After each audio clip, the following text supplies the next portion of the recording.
Como na gestão. Então, antes de começar a entrar nas fases da fotossíntese em si, deixa eu mostrar para vocês o cara que é o grande responsável em células vegetais e de algumas algas eucariontes, na verdade, a maioria das algas eucariontes, pela fotossíntese, que é o cloroplasto. É a organela fotossintetizante que esses seres possuem. Bem, o cloroplasto, ele possui duas camadas de membrana. Aqui desenhado, ó, tem uma membrana mais externa, o nome vai ser direto esse, membrana externa, que limita o cloroplasto em relação ao meio externo. Então, por exemplo, numa célula vegetal, após a membrana externa, quem tem o eloplasma, o citosol do citoplasma da célula vegetal. Tem uma segunda camada de membrana, uma membrana mais interna aqui, ó, a membrana interna, que tem um nome mais específico. A membrana interna também é conhecida como membrana tilacoide.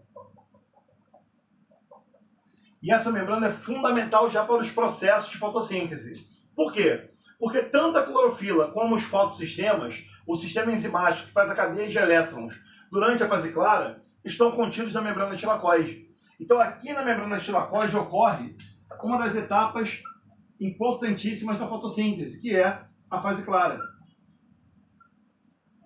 Bom, já uma vez estava lendo um livro e eu ouvi dizer que a fase clara ocorre nos grânulos, em bolsas de membrana. Você está dizendo que é na membrana tilacoide? Sim. Mas qual a diferença? É porque o grânulo, na verdade, são essas pequenas bolsinhas que vocês veem interiorizados na membrana tilacoide. Eles são formados também por tilacoides. O nome é grânum. E como o grânum possui membrana tilacoide, ele também é responsável pela fase clara da fotossíntese. Então a fase clara ou ocorre na membrana interna que está solta aqui, ou nessas bolsas de nome grânum, beleza? Esse grânum é quando é um isolado. O conjunto de grânum, o plural dele em latim é grana.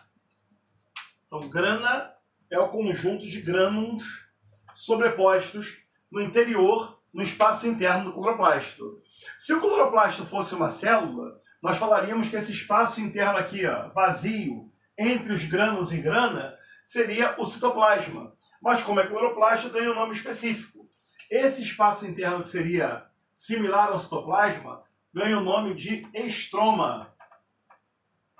Seria o similar ao citoplasma de uma célula procarionte. Esse estroma possui o DNA do cloroplasto. O cloroplasto tem DNA próprio. Uma característica importante dele, vou colocar aqui, ó. Ele possui DNA próprio, único e circular, bem característico de célula procarionte. Ele possui entre os seus grânulos ribossomos para promover a síntese de suas próprias proteínas, ribossomos do tipo 70S, ribossomo conhecido por ser um ribossomo de célula procarionte, beleza? E só para lembrar, passei aqui direto, né? No estroma tem um bando de enzimas que é responsável pela segunda etapa da fotossíntese. Se a primeira, a fase clara, ocorre na membrana tilacoide, a segunda, a fase escura, a fase bioquímica, ocorre no estroma do cloroplasto. Tá? Então o cloroplasto tem duas camadas de membrana, DNA próprio único e circular, ribossomo 70S e capacidade de autoduplicação.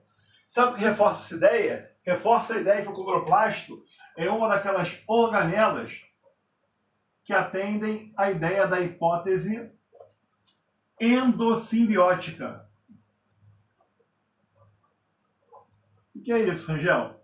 A hipótese endossimbiótica é que acredita que algumas organelas presentes em eucariontes foram seres de vida livre no passado, como, por exemplo, bactérias ou procariotos, que foram endocitados em algum momento e passaram a fazer parte da célula como organela. Na verdade, numa relação simbiótica, mutualística, né?